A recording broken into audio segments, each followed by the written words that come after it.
अखिल sir, Modi ji का ये जो स्टेटमेंट है कि मुझे व्यक्तिगत कीमत चुकानी पड़ेगी और मैं इसके लिए तैयार हूं, दो चीजें समझना चाहता हूं। पहली चीज ये कि अगर भारत पे 50% टैरिफ लगता है, उससे भारत को क्या नफा क्या नुकसान होने जा रहा है, और दूसरा, इस 50% टैरिफ की मार मोदी जी के लिए व्यक्तिगत कैसे हुई, व्यक्तिगत क्या नुकसान होगा उनका। जय संविधान। देखिए, जो आपने पृष्ठभूमि में रामप्रकाश जी बताया, पहले तो मैं बताऊं कि मैं उससे बहुत हद तक सहमत नहीं हूं। आपने कहा कि अडानी जी को एक प्रकार से वो सेक्रीफाइस करने के लिए तैयार हैं। बिल्कुल सेक्रीफाइस करने के लिए तैयार नहीं है, क्योंकि उनको वो सेक्रीफाइस कर ही नहीं सकते। देखिए, मोदी जी और अडानी जी को आप अलग अलग करके देखे नहीं सकते। वो एक एक शरीर और दो शरीर और एक जान है। तो वो वाली बात तो बिल्कुल गलत है। वो अडानी जी को नहीं बता रहे थे, वो एक ऐसा वक्तव्य दे रहे थे जिससे कि इमोशनल कॉर्ड को टच कर सके लोगों की। देखिए, असली मुद्दा यह है, आपने अभी थोड़े दिन पहले यूके से फ्री ट्रेड एग्रीमेंट किया है।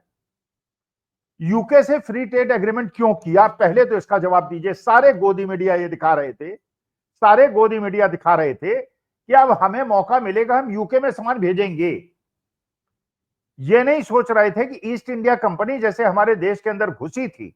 और आपको पता है कि देखिए, एक होता है जहां पे हर चीज मशीन से बनती है, और एक जगह वो होती है जहां पे चीजें हाथों से बनती हैं, या मशीनों को बहुत ज्यादा उपयोगी नहीं होता। हमारे देश में मशीनों का उपयोग उतना नहीं होता जितना वेस्ट में होता है, या चाइना में बड़ी बड़ी यूनिट्स लगती हैं, इकोनॉमिक्स और स्केल का फायदा वो उठाते हैं।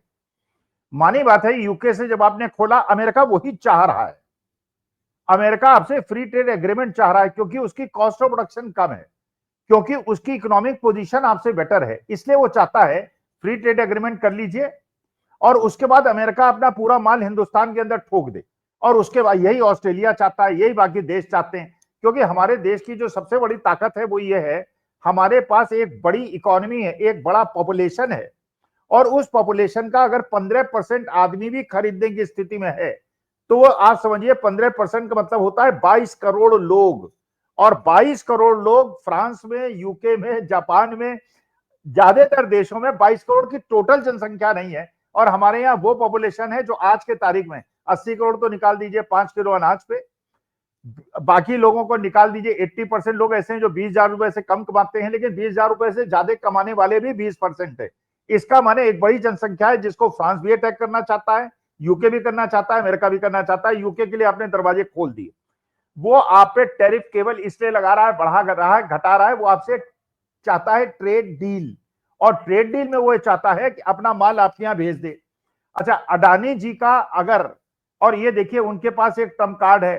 अच्छा, दूसरा आपने कहा, देखिए वास्तविकता में ये बात बिल्कुल स्पष्ट है। आप पता नहीं आपकी उम्र में हुआ कि नहीं हुआ, 17-18 साल की उम्र में लड़के और लड़कियों को एक तरफा प्यार होता है।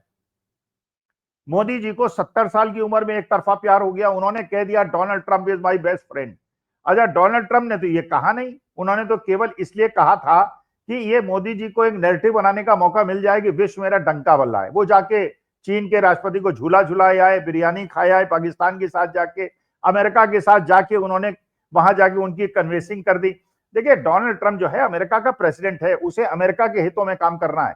वो वहां की जनसंख्या को एक मैसेज देना चाहता है कि मैं उन सारे देशों को टाइट करूंगा, या तो टैरिफ लगाऊंगा या मुझसे ट्रेड डील कर लें। आधे देशों ने ट्रेड डील कर ली, वो हमसे चाहता है ट्रेड डील करना और अपने माल को यहां पे ठोकना।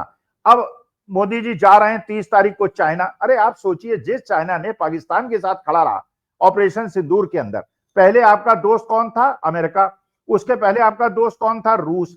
अब 30 तारीख को लोगों को गलफल में रखेंगे कि हमारा दोस्त कौन होने वाला है? चीन। चीन भी इस प्रकार का संदेश आपको देगा। फिर 31 तारीख को आप क्या करेंगे? आपके फिर कोई रास्ता नहीं होगा। तो देखिए, ये जो विदेश नीति है और ये जो अर्थ नीति है, इसमें कंसिस्टेंसी होनी चाहिए। और ये कंसिस्टेंसी पिछले 11 साल में, और मोदी जी का पूरा ध्यान, भारतीय जनता पार्टी का पूरा ध्यान धनखड़ साहब को अपमानित करने में, सतपाल मलिक को अपमानित करने में, विपक्ष को अपमानित करने में, देश के दलित, मुसलमान, दबे कुचले लोगों को अपमानित करने में है। इनको विश्व में किसी से कोई परेशानी नहीं है, इनको देश के अंदर के लोगों से परेशानी है। सऊदी में जाके ये शेखों के हाथ चूम सकते हैं, ये कुवैत में जाके शेखों के हाथ चूम सकते हैं, अपने देश के मुसलमानों से परेशानी है। तो देखिए, ये ऐसा भंवर जाल है जिसमें ये फंस गए हैं। अडानी जी भी फंस गए हैं अभी तो अनिल अंबानी के ऊपर रेड कॉर्नर नोटिस आया है, थोड़े दिनों में देखिए किस किस नाम से रेड कॉर्नर नोटिस आएगा। अखिल स्वामी सर, सीज फायर किया जाना, जब हमारी सेना बिल्कुल जीत के मुहाने पर पहुंच चुकी थी, उस समय सीज फायर किए जाना क्या सबसे बड़ी गलती मोदी की मानी जाएगी? क्योंकि अगर उस समय केवल इतना इनकार कर दिया होता उन्होंने कि नहीं, अब हमारी सेना जीत के मुहाने पर खड़ी है, वहां से वापसी संभव नहीं है, जीत लेंगे फिर हम आपको देखा जाएगा, फिर उसके बाद आप भाई आप एक लॉलीपॉप वहां भी फेंक सकते थे, एक जुमला वहां भी फेंक सकते थे कि पहले सेना अपना काम कर ले, फिर बाद में हम आपको आगे करके और समझौता करा देंगे, उनका हम कोई नुकसान नहीं करेंगे, इत्यादि इत्यादि इत्यादि, कुछ भी कर सकते थे। इस काम में तो आप माहिर हैं, आप नहीं कर पा रहे थे, अमित शाह साहब से लिखवा लेते, कम से कम वही बता देते, भाई वो तो है ना इस चीज के लिए। तो ये क्या सीज फायर सबसे बड़ी गलती मानी जाए मोदी की अभी तक के, और उसकी कीमत ये ट्रंप वसूल रहे?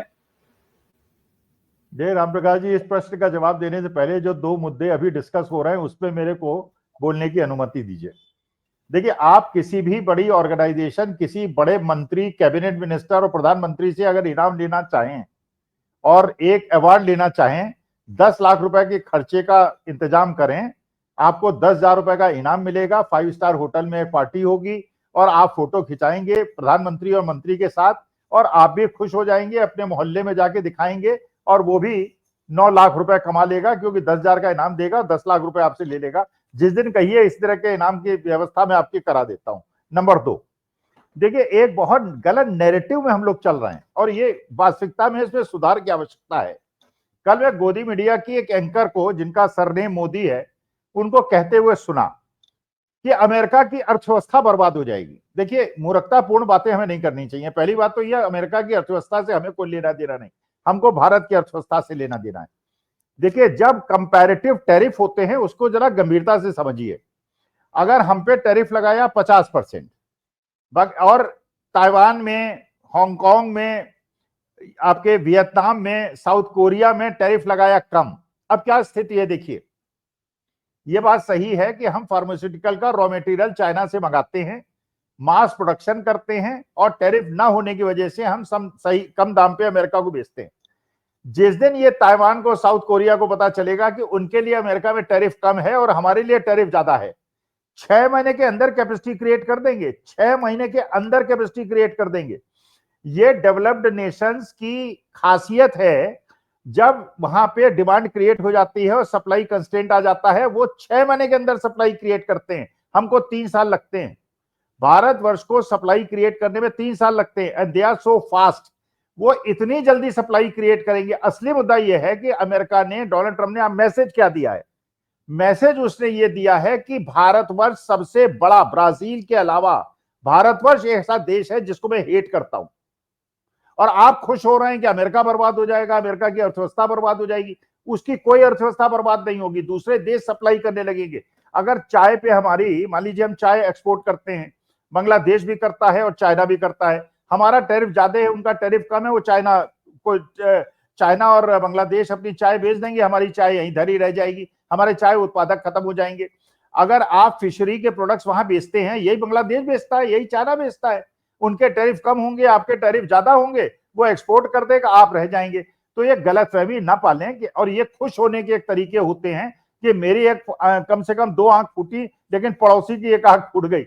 अमेरिका की अर्थव्यवस्था को कोई नुकसान नहीं होने वाला है, और ये बिल्कुल एक जो ढपोड़ शंख वाला नियम हमने बना लिया था और अंधभक्तों ने जो कर दिया था, डंका बोल रहा है, डंका बोल रहा है, और इसी से खुंदक खाके, और इस चीज की मुझे देखिए पूरी आशंका है।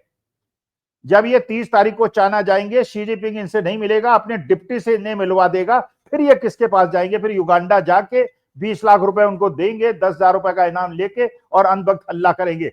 देखिए, डोनाल्ड ट्रंप को प्रशंसा करने में भी बहुत जल्दीबाजी की, हवन करने में बहुत जल्दीबाजी की, अब गाली देने में भी बहुत जल्दीबाजी कर रहे हैं। थोड़ा कूल रखना चाहिए, थोड़ी अपनी जो वाणी है उसको विराम देना चाहिए। और ये बात सही है कि डोनाल्ड ट्रंप के एडवाइजर्स बता रहे होंगे कि हिंदुस्तान के अंदर गोदी मीडिया, जिन्होंने लाहौर और रावलपिंडी पे कब्जा कर लिया था, अब डोनाल्ड ट्रंप को गालियां देने पे लगे हुए हैं। तो वो इस तरह के ज्यादा उत्तेजना नहीं करनी चाहिए और संयम बरतना चाहिए। और ये बात बिल्कुल सही है, कोई किसी का दोस्त यह नहीं है, दुश्मन नहीं है, लेकिन चाइना भारत को उभरता हुआ नहीं देख सकता। ये उसके सेल्फ सर्वाइवल के लिए है, पड़ोसी है, और इस रीजन के अंदर अगर उसका कोई कॉम्पिटिटर है तो भारत है, इसलिए डायरेक्टली इनडायरेक्टली ही विल, और अगर वो कहेगा ठीक है तुम्हारी मदद करते हैं, ये डिस्प्यूटेड लैंड जो अरुणाचल और लद्दाख की हमें दे दो, इसलिए ज्यादा हमको अपनी भावनाओं पे नियंत्रण रखना चाहिए। और चाइना से हमारे को कोई उम्मीद नहीं है, अमेरिका केवल चाहता है ट्रेड डील करना और अपने माल को हमारे हिंदुस्तान में ठोकना। और जो यूके से आपने ट्रेड डील की है, फ्री ट्रेड एग्रीमेंट किया है, ये ईस्ट इंडिया कंपनी की हिंदुस्तान में आगमन है, और उसी प्रकार से हमारा देश टूटा जाएगा, जिसको चेतावनी देना अर्थशास्त्र के एक छात्र के रूप में मेरे लिए आवश्यक है।